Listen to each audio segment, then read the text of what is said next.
Forta en el cor la fe, teixidor de vides i pobles, amb l'amor del Crist claret. Clara la llum al rostre, forta en el cor la fe, teixidor de vides i pobles, amb l'amor del Crist claret. De la fàbrica i el taler, en fora et crida el Pare.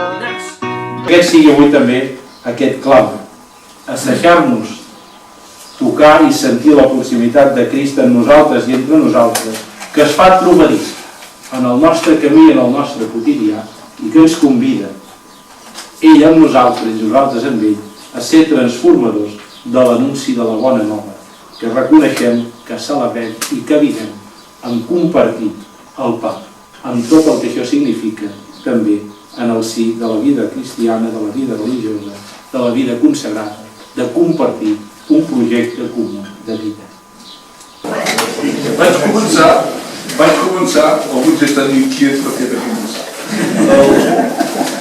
Ho vaig posar al final, això vaig llegir en algun lloc. Per als que comencem a ser grans, no et lamentis per envellir. Considero un privilegi que li has negat amor. Això de fer-se vell, molts no hi arriben. Ja que estem en una celebració, és bo imposar-se en la presència del Senyor que ens ha convocat.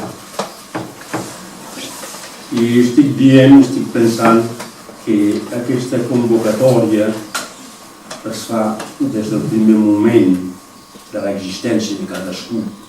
Per això, perquè un dels seus pares diu, tu però si ja són els 50, què dius ara? Ai sí, té raó, que havia d'escoltar.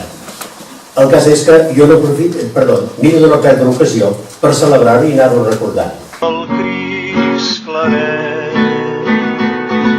ara la llum al rostre, forta en el cor la fe, teixidor de vides i pobles, amb l'amor del Crist claret. Amb Maria, vora Jesús, tot hora, clavats com un peu al compàs, obrim l'alba